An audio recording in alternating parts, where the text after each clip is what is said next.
Tá, joia.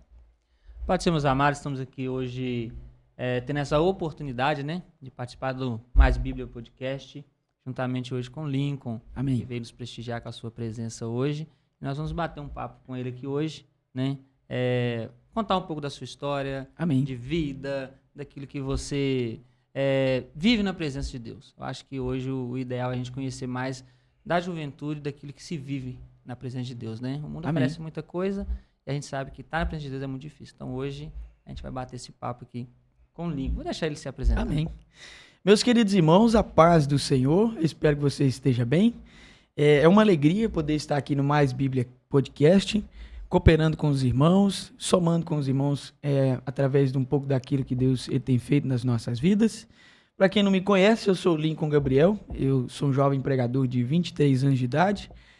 Eu ainda não tenho nenhum cargo eclesiástico, sou só irmão da igreja, mas um dia eu vou ser baterista e vocês vão ver o que Deus faz na vida da gente. Sou casado há 11 meses, graças a Deus, vou fazer um ano de casado. Tá de lua de mel ainda. Estou em lua de mel ainda. E estamos aí, cooperando com a igreja do Senhor, através da ministração da palavra, que é o que nós sabemos fazer de melhor. É isso aí. Então, Lincoln, pra gente começar o nosso bate-papo, eu já queria te perguntar assim, quantos anos você tem? 23. 23. Quanto tempo de ministério? Rapaz, esse ano fizeram 11 anos, né? Eu comecei aos 12 anos. Aos 12 anos eu comecei e nunca mais eu parei 12 anos de de ministério. pregar. Isso, são 11 anos já. 11 anos de ministério, né? 12 anos de conversão? Isso. E a sua família acompanha? Assim, eu comecei a pregar com 12, mas eu vim para a igreja com 11 anos, né? Mais ou menos. Meus pais, eles não são crentes, né? Meu pai e minha mãe, na verdade, eles nunca foram casados. Foi só uma aventurinha ali, saiu eu no meio desse processo todo, mas eu conheço meu pai, a gente tem contato. E minha mãe, ela frequentou a igreja até os meus 6 anos de idade, né? Juntamente com o meu padrasto que me criou, eles tinham o costume de, às vezes, frequentar a igreja e tal. Só que aí, depois dos meus 6 anos, eles separaram e minha mãe nunca mais ela frequentou a igreja, né? Regularmente, assim. Ela nunca mais foi para a igreja. Podemos dizer, então, que ficou uma sementinha plantada. Isso, eu tinha sementinha disso e eu sou como Timóteo, né? Eu fui influenciado muito pela fé da minha avó. Paulo diz para Timóteo, habita na fé não fingida que primeiro habitou em sua avó Lloyd, né? E depois de sua mãe Eunice. Então minha avó é uma senhora vai fazer 83 anos agora esse mês de agosto. E a minha avó, ela se converteu muito nova, né? Então ela criou a família assim dentro desse reduto do evangelho, né? Então todo mundo tem a sementinha plantada no coração. Então, nesse período que a minha mãe frequentava a igreja, eu fui batizado com o Espírito Santo aos 6 anos de idade, né? Então, mesmo que ela se afastou da igreja, desde os meus 6 anos, nesse intervalo eu sempre tive a consciência de Deus, sempre gostava de ver... A chama ficou guardada. Sempre gostei de ver pregações nesse período aí, de 6, 7 anos de idade. Eu gostava muito de ver pregações, né? Principalmente do Marco Feliciano. Tinha mensagem dele que eu assistia quase diariamente, que era aquela antes que o inverno se aproxime. Então, com 11 anos de idade, devido a algumas situações dentro da minha casa, surgiu um pensamento assim na minha cabeça. Rapaz, eu vou para a igreja, porque senão o diabo ele vai destruir a minha família. Essa foi a forma que a graça de Deus ela despertou o meu coração, que a graça preveniente de Deus ela trabalhou na minha vida. E aí, com 11 anos de idade, eu fui para a igreja. Fui para a igreja sozinho e marchei sozinho até os meus 19, 20, até onde eu encontrei a minha atual esposa e estamos aí, caminhando. A sua história, assim, é um reflexo, às vezes, de muita coisa que acontece hoje nas famílias, né? Digamos assim.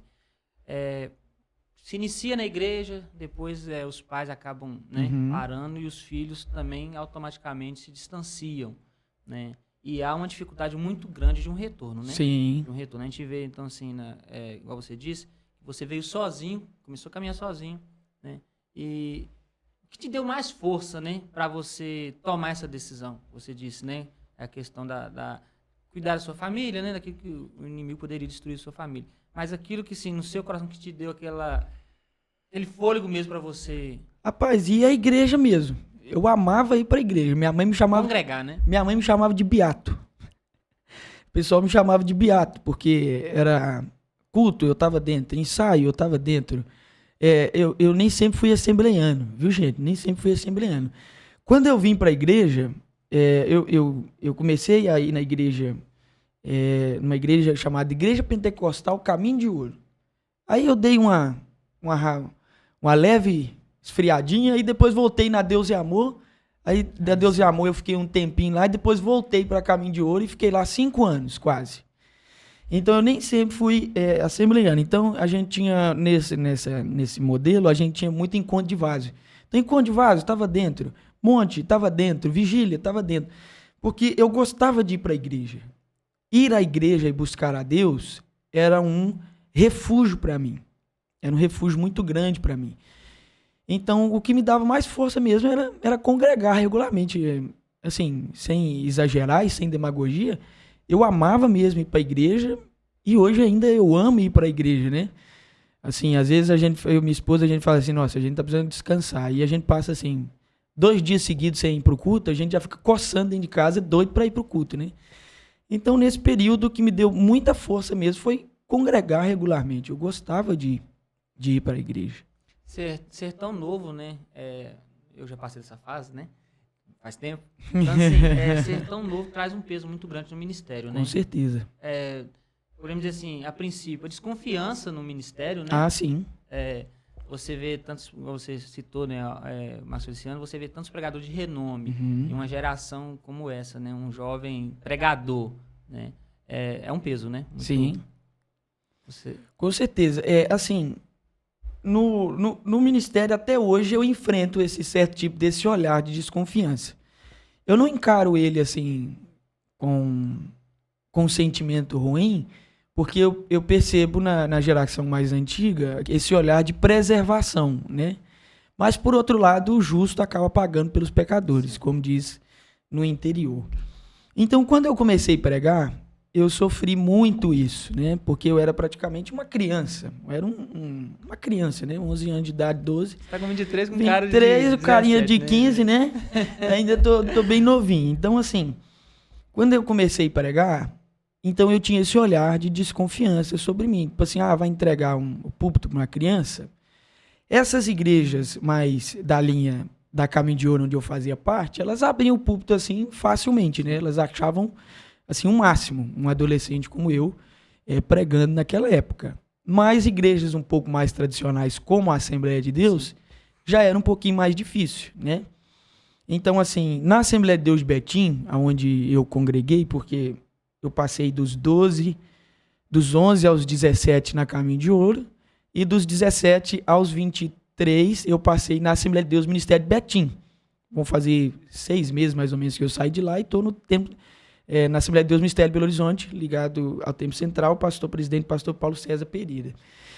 Então, mas eu cresci ali na Assembleia de Deus de Betim. Então, muitos pastores que hoje lá tem, que são meus amigos, na época que eu comecei a pregar, mas eles não entregavam o púlpito para mim, mas nem amarrado, né?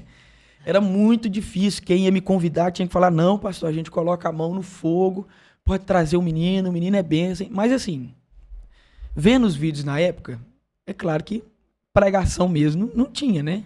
Abria a Bíblia ali, vinha o que falava o que vinha na cabeça, reproduzia o que eu ouvia nos DVDs, mas assim, eu percebo na minha vida, e as pessoas também percebiam, 2 coisas, unção e chamada, né? As pessoas, elas vão, você, querendo ou não, você vai precisar de unção e as pessoas precisam enxergar a chamada de Deus na sua vida. Então, eu sempre tive esse olhar de desconfiança sobre mim. Mas com o passar do tempo, principalmente na minha cidade, em Belo Horizonte, e agora Deus tem aberto as portas para a gente no cenário no estadual e nacional, a gente tem conquistado a credibilidade, né? Mostrando que, apesar de ser um jovem, nós tratamos o ministério com muita seriedade e aquilo que nós fazemos também com muita seriedade. Mas assim... até hoje acontece muito, chega esse menino lá, e aí o pastor olha assim e fala, ixi, quem chamou esse menino para pregar aí, gente? Já aconteceu, assim, várias vezes, mas eu sempre abaixo a cabeça, escuto e deixo Deus mostrar que ele realmente chamou. E aos poucos a gente vai conquistando espaço, né? Mostrando para o pessoal que nós somos diferentes e granjeando o respeito dos principais líderes, né? Hoje, igual você disse muito, essa questão, né, do amadurecimento, né, e da questão de pastores olhar para uma juventude, para uma geração mais nova pregar. Você disse uma coisa muito interessante, a questão de chamado e unção. A gente vê muitas pessoas que têm chamado, têm o dom, têm o talento, mas não têm a unção. Sim. Então, assim, para o jovem hoje, você está com 23 anos, eu vou te pedir um conselho para a juventude hoje na questão unção, na questão busca. É porque aquela coisa, né? Assim, chamada é Deus que dá. Sim. Ela vem pela multiforme graça de Deus. A forma com que Deus chamou Jean não é a forma com que ele me chamou. Isso é extraordinário na multiforme graça de Deus. Mas quando a gente vai falar de unção e conhecimento, isso tem um preço a se pagar, né? O conhecimento ele tem um preço tanto financeiro quanto da dedicação de tempo, né? Então, você precisa investir, principalmente para quem está no Ministério da Pregação, você precisa investir tempo em bons cursos, numa vida de leitura. Você precisa gostar de ler, né? Eu fui influenciado muito na vida de leitura por um convidado que já passou por aqui, que é o Marco Júnior. Quando eu comecei a estreitar o meu relacionamento com o Marco Júnior, ele me inseriu nessa vida de leitura e de lá para cá, assim, melhorei, assim, extraordinariamente, porque do meio onde eu fui criado, teologia esfriava crente, a mensagem é Deus que dá tal, etc. Então, nesse período aí, estudo zero, mas é outra coisa. A unção, ela também tem um preço. Então, apesar de nesse tempo não estudar tanto, mas se orar e consagrar, isso era muito. Isso era assim, era até hoje, né? Tem que ser a vida da gente, porque a unção ela tem um preço. Porque é nítido quando você vai ouvir um pregador, você sabe se o pregador ora ou se o pregador não ora, né? Quando o pregador não ora, ele é manipulador. Quando o pregador ora, você percebe que o Espírito Santo flui através da vida dele. Não é o pregador que tenta manipular o Espírito Santo, é o Espírito Santo quem está conduzindo o pregador. E a unção ela tem um preço, né? Você tem que estar disposto a renunciar, você tem que estar disposto a ter uma vida de oração regular, diariamente. Não estou falando de orar esporadicamente. Estou falando de orar todo dia. Não é quando o pregador ele fala assim, hoje eu não vou nem sair de casa não, porque eu tenho que estudar, eu tenho que orar hoje. Mas por quê? À noite eu tenho que pregar. Só no dia. Só no dia ou na semana que tem uma sequência boa de agendas. Não é assim que funciona, né? A unção ela tem um preço e isso é diário na sua vida. Tendo compromissos ou não, o bom ministro ele tem que caminhar diariamente com Deus, ele tem que ter as marcas de Deus na sua vida. Então, unção e conhecimento tem um preço que às vezes as pessoas elas hoje não estão dispostas a pagar. Acho que o mais difícil hoje, não sei se você concorda comigo, é a questão renúncia, né? A questão renúncia para a juventude hoje, para o jovem, renunciar à amizade, renunciar aos prazeres, né? Buscando em si, digamos assim, um evangelho mais fácil. Sim. Então, acho que, não sei, como eu disse, não sei se você concorda, acho que a renúncia é um peso muito grande, né? Tem que abrir mão de muita coisa, né? Assim, sabe, eu sou um jovem e assim, eu tenho a minha vida... Claro que uma das coisas que a nossa geração precisa compreender, gente, é que não existem pessoas perfeitas, né?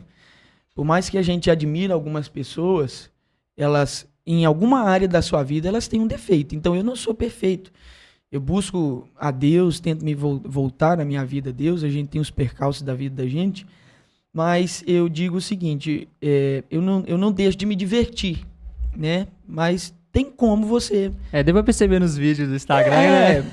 Assim, não é com todas as pessoas, sim, né? Claro. Com quem você tem aquela maior intimidade, a gente se diverte de maneira madura, de maneira consciente, de maneira sadia, e a gente vive para Deus, mas também vive a vida feliz, porque muito tempo as pessoas pensam que você ser um homem de Deus, você tem que ser aquele cara carrancudo, robô, aquele cara fechado, e não é isso. Você tem que ser você, mas com Deus na sua vida. Sim. Então, eu me divirto, mas tenho a minha parte onde eu busco a minha vida voltada para Deus, e é aí que vem as renúncias.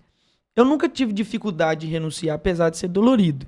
Por exemplo, hoje eu sempre digo isso pro pessoal, e digo até num tom engraçado, porque se fosse hoje eu não faria isso, mas quando eu tinha mais ou menos uns 16, 17 anos, eu estudava, e aí eu fazia curso. E eu fazia um curso de informática e gestão empresarial. Já tinha um ano que eu estava fazendo. Só que aí, o que começou a acontecer nesse período? Começou a surgir muito convite de viagem. E aí, o que eu fiz? Cheguei lá e falei com o pessoal assim, gente, muito obrigado por esse tempo que nós passamos juntos, mas eu vim cancelar a minha matrícula, não quero mais estudar. E aí o pessoal perguntou assim, mas por que você está fazendo isso? Não, eu vou pregar, essa é a minha chamada, Deus me chamou para isso. Hoje eu não faria isso, eu tinha dado um jeito de conciliar, estudar e pregar. Mas assim, naquela época eu não tive dificuldade de escolher entre a minha vida secular e o ministério. Eu disse ministério, secular para depois. É um peso também de escolha, né? É um peso de escolha, porque você não tem um apoio. Você tem que desistir, cara, da sua própria vida quando você quer abraçar a chamada de Deus. Não tem como os seus planos andarem de mãos dadas com os planos de Deus. Isso não vai acontecer. Uma hora ou outra você vai ter que abrir a gavetinha da sua vida e colocar pelo menos uma dezena de sonhos lá dentro. E é isso.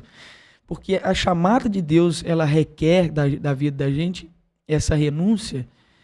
E não uma renúncia superficial, mas sim uma renúncia totalmente profunda de tudo que você tem, de quem você é. Para que a partir daquele momento o Senhor ele possa moldar na sua vida o que Ele tem e o que Ele quer para você, né? Então o peso da renúncia, ele é doloroso? Ele é. Mas assim, vale a pena, e vale a pena mesmo você renunciar em prol daquilo que o Senhor te chamou para poder fazer. Se torna prazeroso. Prazeroso, com certeza. É uma dor prazerosa. É uma dor prazerosa. A gente olha, renúncia em si já é uma palavra muito forte, mas quando você trata da questão Espírito Santo, você trata da questão Deus, você vai ver que quando você decide viver aquilo, é outra visão.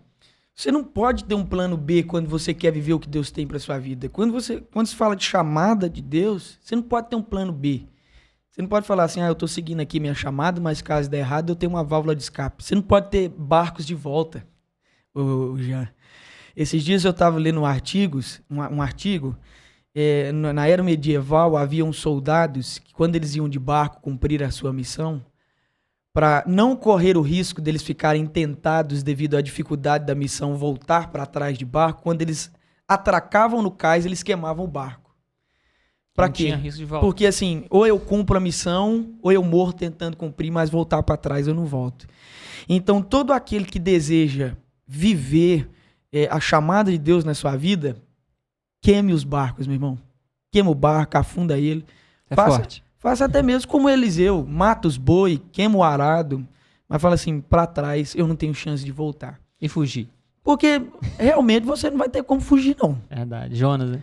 Você exerce ou você exerce. Embora isso pode ser tema de um debate, algumas pessoas possam não concordar, outras concordem, chega um momento que realmente o escolhido, ele não tem mais escolha na sua vida. Ou ele serve, ou ele serve. Não tem como você fugir. É um ponto de entendimento de Paulo, né? Paulo é o exemplo que você está dizendo, né? Ou você é, ou você é. Né? Então, Eu gosto muito dessa definição de não tem como fugir com Jeremias. Eu sou apaixonado pelo ministério de Jeremias. E eu tô até na luta para ver se eu consigo criar... Eu não sei qual a expressão seria. Não seria criar força, mas...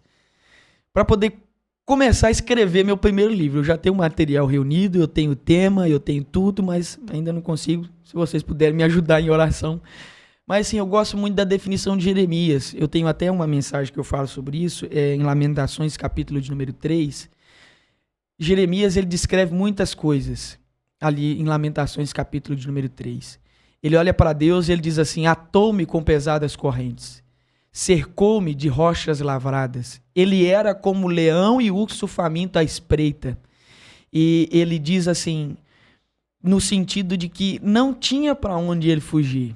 Porque quando ele tentou fugir, as mãos e os pés estavam manietados. Aí talvez ele podia olhar assim, não, nem que seja devagarzinho, mas devagarzinho eu vou fugindo. Quando ele olhou para o seu caminho, Deus era como rochas lavradas o cercando. Ele falou assim, não que seja devagarzinho, mas eu vou dar a volta na rocha.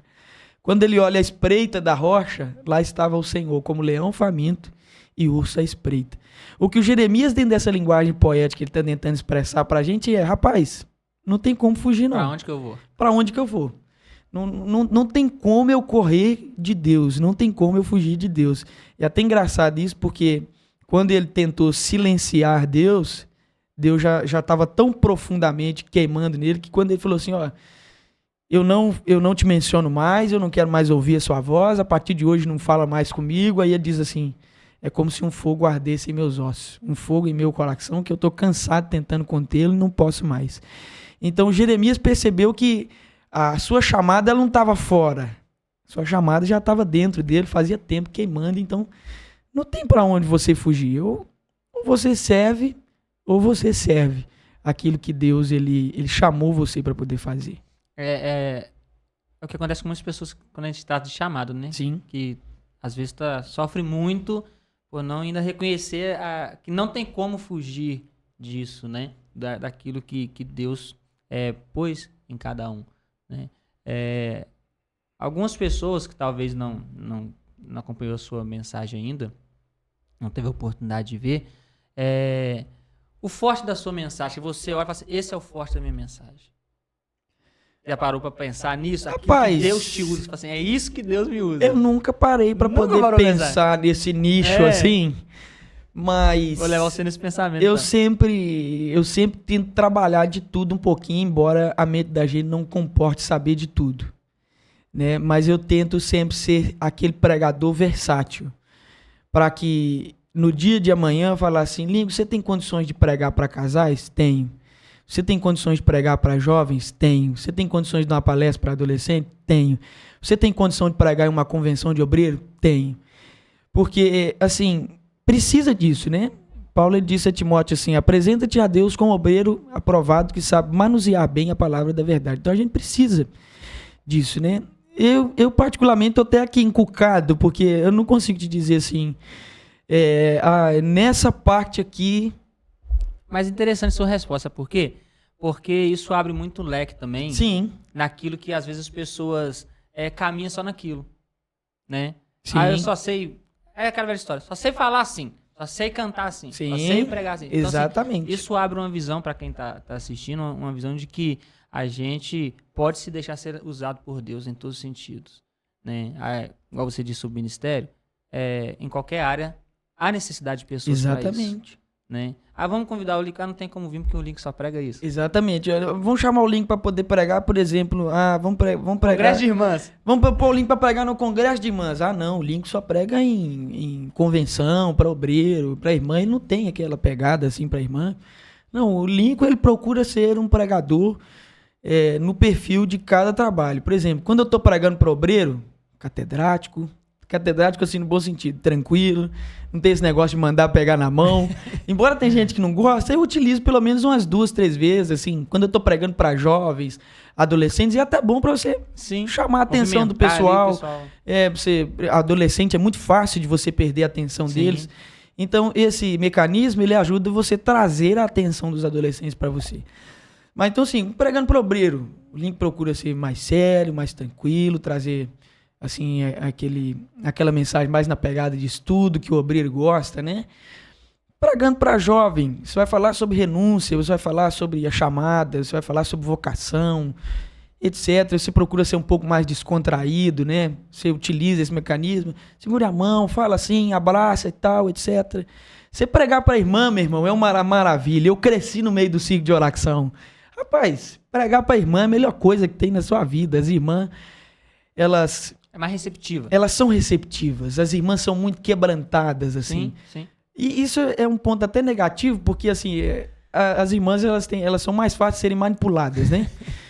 Ô, irmãs, todo respeito, tá? Na verdade, não vou nem dizer manipular, deixa eu te correr. Elas sentem mais a mensagem. Isso, porque muitos obreiros gostam de ver a mensagem porque tá errando a mensagem. Eu digo mais fácil de ser manipulada, assim, no sentido de que tem muito espertão por aí, porque às vezes o camarada dele não tá pregando nada. Isso aí. Ele não está pregando nada. A mensagem dele não é uma mensagem assim bem estruturada, mas é aquele de sentido, né? Ele sabe levar o povo. Aí ele consegue levar as irmãs ali na emoção, no emocional, no emotivo. Não que as irmãs não sejam bíblicas, viu, gente? As nossas irmãs, elas são altamente bíblicas, preparadas. Mas, assim, então, pregar para a irmã é uma maravilha. Elas são receptivas à mensagem. Você introduziu a mensagem na primeira aplicação, as irmãs já estão chorando, elas estão levantando a mão. Sentindo, né? Elas estão sentindo, elas estão dando glória a Deus. Os obreiros é mais difícil. O obreiro não. O obreiro ele vai sentar, ele vai te avaliar, ele vai ver o sentido dessa mensagem. Tem uma coisa que eu fico muito revoltado, viu, gente? É no bom sentido que eu vou dizer aqui agora. Mas tem obreiro que ele senta, ele te avalia, ele cruza as pernas, ele até fala mal de você na sua mensagem, fala, errou na homilética aqui, errou na exegese aqui, errou nisso aqui. Mas quando você dá o microfone pro cara pregar, ele não consegue pregar 10 minutos. E isso é um problema, né? Isso é o famoso encher linguiça. Isso é um problema, né? Longe de mim querer bater em obreiros, etc e tal, mas eu não posso abrir mão de uma crítica construtiva. Os camaradas, eles se esgotam muito facilmente, mas quando eles estão sentados para poder ouvir, eles são bons para poder criticar. E isso não é bom, porque você pode criticar a partir do momento que você tenha algo para poder somar em cima daquilo que falta no outro. Porque eu só te criticar é muito fácil. Porque, na verdade, você está falando uma questão, a gente está falando assim... A gente não está criticando, a gente está conversando aqui. Você pegar um jovem hoje, um jovem falar alguma coisa na palavra, trazer uma mensagem que um obreiro mais maduro nunca escutou, nunca viu, sentiu aquilo, né? Às vezes pesa um pouquinho, né? Mas quando você disse, a gente trata a mensagem diferenciada para cada público, para cada sentido, Deus age diferentemente, né? Verdade. A gente que é instrumento. Pegando nessa base, uma visão que às vezes as pessoas não compreendem muito na questão Deus. Eu gosto dessa pergunta, tá? Qualquer coisa depois o Juninho te ajuda aí. O que é Deus para você? Rapaz, se eu disser que Deus é tudo, a gente cai naquela velha questão filosófica que o professor de filosofia sempre levantava nas aulas de filosofia. Mas se eu dizer que Deus é tudo, aí você acaba caindo naquele panteísmo de que Deus é tudo, tudo é Deus. Mas assim, Deus para mim, ele é a minha vida. Se tirar Deus de mim, não sobra absolutamente nada. Deus para mim, ele é o centro da minha fé. Deus para mim, ele é a minha felicidade, a minha paz. Rapaz, é como diz Billy Graham, se eu chegar no fim da vida e o cristianismo for uma mentira e tudo que eu vivi fosse falsidade, foi um prazer ser cristão. Porque assim, rapaz, uma vez que você prova de Deus, uma vez que Deus ele passa a vir morar em você, que você vive para Deus, Deus ele acaba se tornando tudo na sua vida. Literalmente tudo. Você olha para a criação, você vê Deus. Você olha para uma criança, você vê Deus. Você não consegue viver sem Deus. É uma essência. É a sua essência, é o seu respirar. Então, assim, eu posso dizer que para mim, de uma definição pessoal e não teológica, Deus, ele não é apenas tudo que eu preciso. Deus é tudo que eu tenho. Essa resposta foi boa, né? Valeu, Juninho. Agora, pegando nessa linha de pergunta, eu quero que você fale para aqueles que estão assistindo a gente. O que é Jesus para essa juventude? Porque essa juventude precisa entender essa graça que transforma, que muda, que para gera vida. A juventude da pós-modernidade, Jesus ele é um cara legal. Que só falta fumar maconha e charuto, né? Aí eu vou na sua visão. Quem é Jesus na sua visão? Então assim, para a geração secular, essa geração secularizada da pós-modernidade que a gente tem hoje, dentro dessa agenda ruim que a gente tem, Jesus ele é apenas um cara legal, né? Mas para a juventude que está dentro da igreja, Jesus ele é o Salvador, a salvação, um amigo, mas que precisa ser explorado um pouquinho mais, porque eu acredito que o amor que a gente diz nutrir por Jesus nas nossas canções e no nosso culto, ele deve refletir na nossa vida diária. E é onde parte da nossa juventude elas têm deixado a desejar, né? Essa entrega para conhecer de fato quem é Jesus, biblicamente falando. Não uma definição tipo assim, eu acho. Não, eu acho que Jesus ele é amor, eu acho que Jesus é a paz, eu acho que Jesus é isso, eu acho que Jesus é aquilo. Não, eu penso que, biblicamente falando, nós precisamos conhecer Jesus na definição bíblica do que o Evangelho nos passa, né? E é onde a nossa geração ela tem deixado a desejar esse conhecimento de Jesus dentro da Escritura. Porque é muito achismo e pouca escritura. Então, a nossa geração tem deixado a desejar, né, dentro da igreja, apesar de ser uma geração que tem muita sede, né? Eu penso assim. E acaba, né, pegando a sua linha de pensamento, as pessoas hoje não têm mais o desejo de conhecer profundamente, né? Uhum. Digamos assim, eu sou seu amigo, mas eu não procuro saber onde você mora, quem é você. Então, assim, é uma linha de pensamento bem forte. Então, assim, se eu fosse definir quem é Jesus para mim... Agora para você. Eu posso trazer aquilo que ele mesmo disse em João 10, né? Eu sou o caminho, eu sou a verdade e eu sou a vida. Então, Jesus, ele é a minha vida, Jesus, ele é o meu caminho e Jesus, ele é a minha verdade de existência. Paulo dizendo, né? Sejam meus imitadores como eu sou de Cristo. Como eu sou de Cristo, é. Então é simples, né? É isso aí. Porque, assim, a juventude, ela se perdeu muito, a gente sabe disso, né? Às vezes a gente até ouve muito, né? Uma geração frustrada, alguma coisa assim. Mas Deus tem levantado uma geração forte, né? A gente está falando a questão de juventude. A gente vê muitos pregadores novos hoje, né?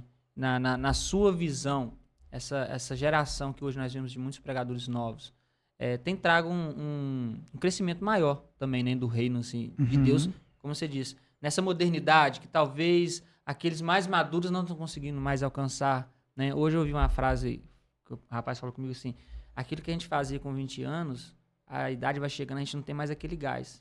Então quem está chegando hoje é o que está fazendo diferencial, né? Assim, rapaz, eu posso te dizer que apesar da gente ter um grande número de pregadores hoje, a pregação no Brasil ela está em crise. Sim. Né?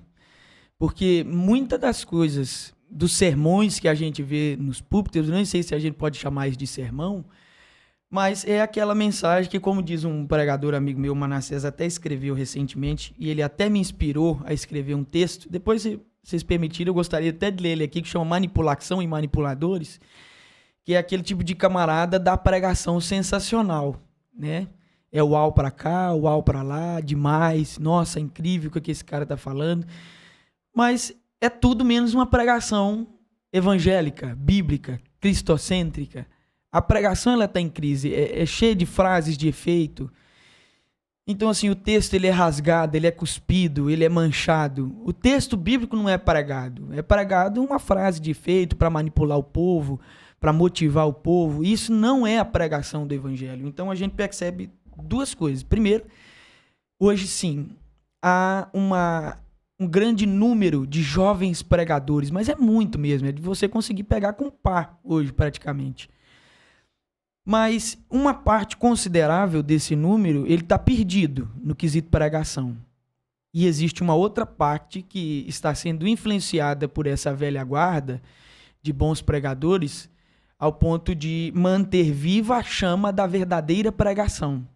Só que quando você vai fazer esse tipo de defesa, aí eles querem falar que você não pode julgar, você tem que deixar pregar, o importante é vidas serem alcançadas. Eu particularmente não concordo com esse tipo de argumento, né? Porque uma vez que a pessoa ela prova de um falso evangelho, ela está sendo envenenada ao invés de ser alimentada. É igual aquela questão. É melhor uma igreja aberta do que um boteco. Também não concordo, porque uma vez que você está dentro de uma falsa igreja, é muito fácil você ir para um inferno achando que está salvo, né? Então é melhor o camarada dentro de um boteco bebendo cachaça sabendo que está indo para o inferno do que ele dentro de uma falsa igreja se alimentando de um falso evangelho sendo um falso crente indo para o inferno, né? Ele tá limpo, limpo-se mais. Então a gente percebe essas coisas acontecendo hoje. Então a nossa geração de pregadores, ela precisa compreender que nem tudo se resolve no grito. Eu grito bastante quando eu estou pregando de vez em quando. Apesar de eu ter diminuído bastante, mas faz parte da pregação pentecostal assembleiana, naquele momento que você impõe a voz, é até uma questão boa, assim, da comunicação para você conseguir chamar a atenção do público, porque se eu estiver pregando e eu manter um tom tipo assim, meus irmãos, a paz do Senhor, nós estamos aqui, Jesus, ele te salvou, morreu na cruz por você, o povo, ó. Uhum. Mas se eu também estiver pregando e eu sempre gritar assim no microfone, o pessoal vai chegar uma hora e vai falar assim, rapaz, 15 minutos, não tô dando conta de ouvir esse cara mais, tá gritando muito. Então, esse sobe e desce, ele é muito bom na comunicação para você conseguir atrair a atenção do povo e fixar no coração e nos ouvidos do ouvinte a sua mensagem. Mas nem tudo se resolve no grito. A mensagem ela não se resume só a pegar na mão do irmão, ao pulo, ao falar em línguas estranhas. A pregação ela precisa ser bíblica, ela precisa ser eloquente, ela precisa ser cristocêntrica, ela precisa ser ungida. A pregação ela precisa desses mecanismos, desses atributos. Porque uma pregação bem recheada, ela não precisa de mais nada. Ela não precisa da manipulação humana. A pregação com esses atributos, ela vai tocar o coração do ouvinte. Talvez naquele dia não vai ter nem o pula-pula. Mas quando a pessoa chegar em casa, ela vai deitar a cabeça no travesseiro e falar assim, meu Deus, como que aquele pregador estava ungido e como que ele pregou está queimando no meu coração. Isso significa que a pregação impactou aquela vida, né? Faça a leitura pra gente. Deixa eu fazer a leitura, antes então. Que a gente perde onde ele estava. Do manipulação e manipuladores, eu escrevi esse pequeno texto. Eu fiz até como é que fala quando você... Rapaz, agora eu esqueci. Porque assim, o Martin Lloyd-Jones, ele escreveu um livro chamado Pregação e Pregadores. Então eu fiz aí um contraste, né? Com o que o Martin Lloyd-Jones escreveu com o que nós estamos vivendo hoje. Então o título do texto ele é um pouquinho extenso, mas ele diz assim, manipulação e manipuladores. Martin Lloyd-Jones escreveu uma obra extraordinária chamada Pregação e Pregadores. Jones nos diz que a principal finalidade da pregação é dar a homens e mulheres o senso de Deus e de sua presença, apresentando o evangelho em sua totalidade. Nas palavras de Jones, a pregação é lógica, pegando fogo. Infelizmente, se Jones estivesse no Brasil hoje, o médico pregador com toda certeza já teria morrido de desgosto, pois a pregação no Brasil hoje está em crise. Ela não é lógica pegando fogo, ela é teatro para entreter o povo. Digo manipulação e manipuladores por dois motivos. O primeiro, que os ministros não têm o preparo adequado no seu dia para pregar um sermão. Abre parênteses. Não digo um sermão, não digo um pastor voluntário que trabalha exaustivamente o dia todo e tem que ensinar a igreja no culto à noite. Fecha parênteses.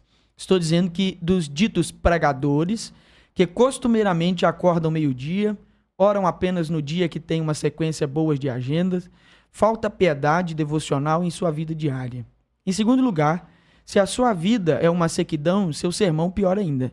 Não passam de jargões, frases decoradas, onde o texto é agressivamente forçado e adulterado para forjar a famosa pérola. É original para cá, grego para lá, tudo para manipular o texto a bel prazer. Digo manipulação, pois eles são mecânicos, metódicos, artistas. Eles não são bons na arte da pregação. Eles são bons na picaretagem da manipulação. É cronometrado o momento exato em que a labareda de fogo está passando, o varão te convidou, ou que a casa do diabo caiu.